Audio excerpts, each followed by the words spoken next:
vanhu vanororerana mari here in the first place. Handi vanhu vanororerana nyaya dzekudanana, kuwirirana kwavo kwavanenge vaita, kunzwisisana kwavo kwavanenge vachiita mukudana, chiro pasina mari kana pasina kana chii. People, they just love each other. So ndonzwa chinzi you are a motivational speaker. I don't know, vanokupa zita iro ravakakupa ina ndikupe zita iro ndokuti slay mtoto. Kune maslay queen, you are not a slay queen, you are a slay mtoto. Anditika saka what are you teaching kune hanzvadzi dzedu? Dai vati vanokumba kwenyu ndo vauri kuudza izvozvo. Ladies, stop taking relationship or marriage advice from single mothers, divorcees. Misery loves company.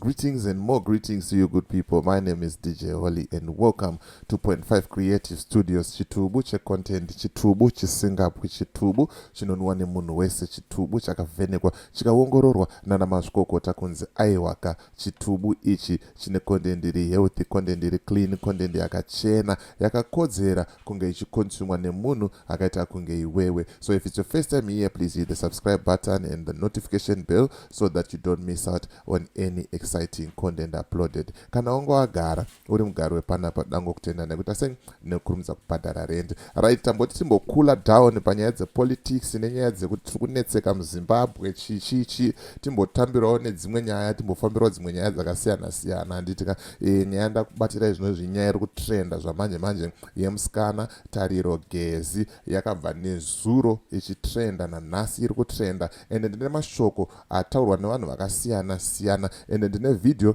randichakuratidzai rabva kuna Laziti. Aiwa mukoma Laziti chibabo vanopedza ipapo. Handitika saka kune vasingazive nyaya yacho ndichangokutsanangurira kuti nyaya yacho yakamira sei, tatati ga tataita sei, tatapfuurira mberi. Handitika but ndisati ndapinda munyaya yangu zvizere ndikuti kana une business raunaro rauda kushambadzirwa, ndibate namba dzangu ndo dziri paskrini idzo. Kana une nyaya yaunayo yauda kuti ndifambire, ndibate futi pasame number ipapo. Handitika nyaya dzako toita sei, todzifambira ende munoziva kuti tinotopedza basa, hatimire. Handitika right, ndine futi mashoko abva kuna madzibaba Johani vachitaura kuti aiwa uya anonzi munhu mutapa uya uyendewe fake anonyepa. Ndichauya nephone call conversation yacho iyoyo. Saka gara waita the subscribe button and the notification bell because panapa pane pachibuda dzinopisa. Handitika rega timbonzwa kuti zviri kunzii naOwen. Hanzi naOwen company registration in South Africa and open a non-resident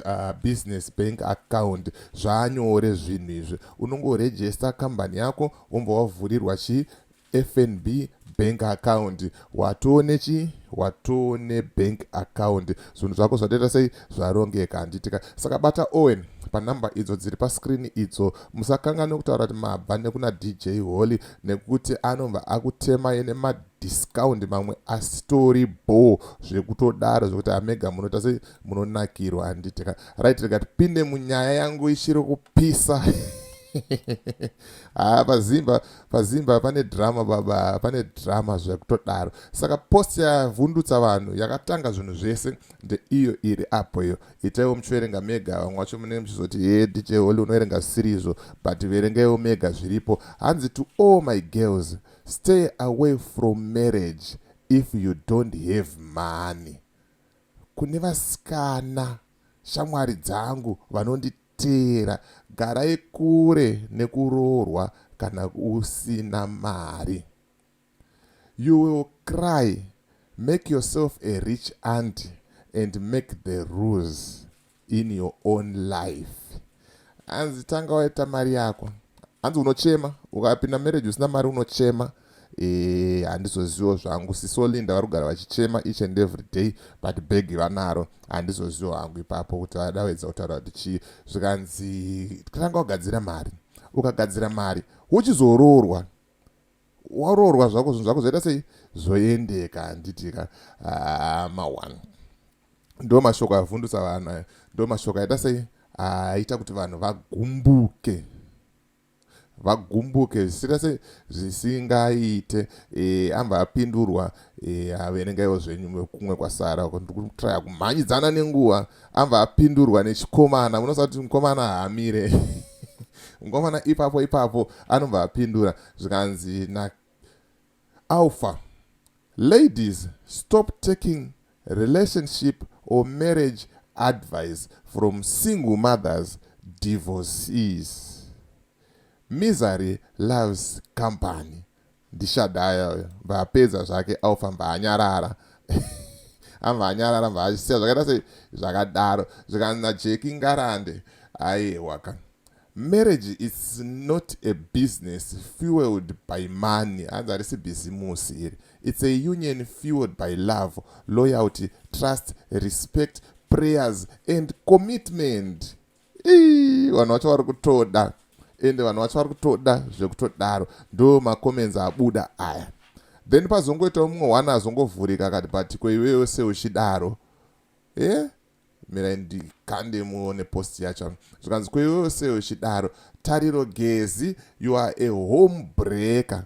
Kungodanana nakazembe kazembe wakutozviona sarich aunt. Handisiwo hangu zvekudanana kwake nakazembe kazembe but ndozviri apo izvo. Panongo munhu azotaurawo futi zvikanzi iwewe you are dating my rich cousin. Let me see if I can put that post there. Muzvionere mega, it's a big post but I won't read that one. Ndangoti ndikuratidzei because pana pamunoziva kuti tinoshanda nedingindira rekuti umbowo hatitaure zvinhu zvemusoro wedu. Vane nguva pozai video moita sei mozvionera. Hanzi say someone who is currently dating my rich cousin. Hanzi zvekutaurwa nemumwe munhu ari kutodheta rich cousin yangu. Rich cousin iyo itori nemurume itori nemukadzi mawani pakashata ipapa ndo postiro. Saka vanhu vazenga vakuvhuruka vachikwadabuka vachitaura zvakaita sei zvakasiyana siyana but chazongoita nduye nenyaya yepanapa mashoko azotaurwa namukoma Lazi T. Ndo andoda kukusiyai muchinzwa mashoko amukoma Lazi T akaipa mawani amene kuti munoti chii nawo mashoko aya. Siya comment mucomment section wotaurawo mafungiro ako, wotaurawo maonero ako kuti bo here nyaya iyi. Ko idzo nyaya dzekuroorana idzi dzinoda mari here? Dzinoda mari here? Iye mari inoshandei? Because right now rich auntie Olinda vari kuchema. Musuno makawana vachiposta vachitaura kuti mwana adai vari kuchema but mari vanayo. Amen. Pamwe maonero anosiyana, mafungiro anosiyana. Isa comment mucomment section wotaurawo mafungiro ako, wotaurawo maonero ako. As for me DJ Wally and the rest of the crew behind the scenes, mira ndikusiye muchinzwa mukoma Lazi T. It's bye for now. Vanhu muriseko pane zvandaona zvanyorwa naTariro Gezi Tariro Gezi ndangoona chitenderedzwa chikabva choene kuWhatsApp kwangu zvanzi mukoma Lazi munoona sei kunyaya yanyorwa nemwanasikana chidoitika ndezvoti inini handifollowe zvangu vanhu vakadaro ana Tariro mudhota ana Slay mudhota mbo chidoitika ndichokuda isuka zvaari kudzisa hanzvadzi dzedu chiko vakomana danzi stay away from marriage kana pasina mari kana usina mari haiwa kana vakomana saka vanhu vachatororanika. Unoziva kuti zvinoitika ndezvoti principle yaMwari Mwari havapengi pawakasika mukadzi nemurume kuti vazogara vese kana kuti chaito chairo gudo chairo bveni chairo rine waro hamuna matomboonere panati jiyo chaipo paipe zvinenge zvichitodanana zvine waro zvichitoita zvazvinenge zvichiita woenda kutsoko newayo kitsi chaivo wakamboona shumba ichirwira mumwe wayo ichirwira mukadzi and then iwewe zvako iwe mudhoto Slay Queen mudhoto wototi hanzi kana pasina mari vakomana. Vanhu vanororerana mari here in the first place? Handi vanhu vanororerana nyaya dzekudanana kuwirirana kwavo kwavanenge vaita kunzwisisana kwavo kwavanenge vachiita mukudana chiro pasina mari kana pasina kana chi. People they just love each other. So ndonzwa chinzi you are a motivational speaker. I don't know vanokupa zita iro ravakakupa ina ndikupe zita iro ndokuti Slay mudhoto. Kune maSlay Queen, you are not a Slay Queen, you are a Slay mudhoto. Anditika saka what are you teaching kune hanzvadzi dzedu? Dai vati vanokumba kwenyu ndo vauri kuudza izvozvo. usati kanganisire dzimwe hanzvadzi dzedu. So tine hanzvadzi dzedu dzakanaka chaidzo, dzinotoda kupinda mumba zvakanaka, dzinotosvira kuti upenyu hwadzo dzinenge dzine vana wavo, dzine varume wavo. Iwe sile mudhoto ungori kana wabudikira wakutaura zvokupenga mani. Ndopaunoona kuti pfungwa dzese kwadzakaperera kumudhoto kwesoko. Munhu anofunga zvakapusa kudaro izvozvo. Hanzi kana pasina mari, alright. Iwe unokuwa kutiburitsira chii chatakuona pauri. Isi chatakutongoona ndechekuti ka tese pane muchinzi muri kupisa paipai, muri kupisa. Muri kupisa, pane kwamuri kuwana mari. Kuvarume futi at the end of the day. Mari yacho kuiwana kuvarume vacho wakurunzi buda futi marriage. So unotsona brains dzako dziri confused. Dzisingaremeta dziri confused. Hautoziye zvaunoda. Alright, let's say wafurira hanzvadzi dzedu. Iwe kana wadaro iwewe, tiri kukumbirawo zvedu. Chiregedza tauro yekunotsvaga. Iye varume regedza kutsvaga. Kwete mari. Chinhu chevarume chiregedza kuchitsvaga chemumburugwa ichi. Because watika varume havana basa, unongoda mari. Regedza kuchitsvaga. Chingorarama uri wega uchingotsvaga mari yako. Ndopaunoona kuti varume vakakosha. Because unozovatsvaga futi at the end of the day. Chandikuta ndechekuti iwe kana wana zvanetsa sichibva wasiyana nevarume.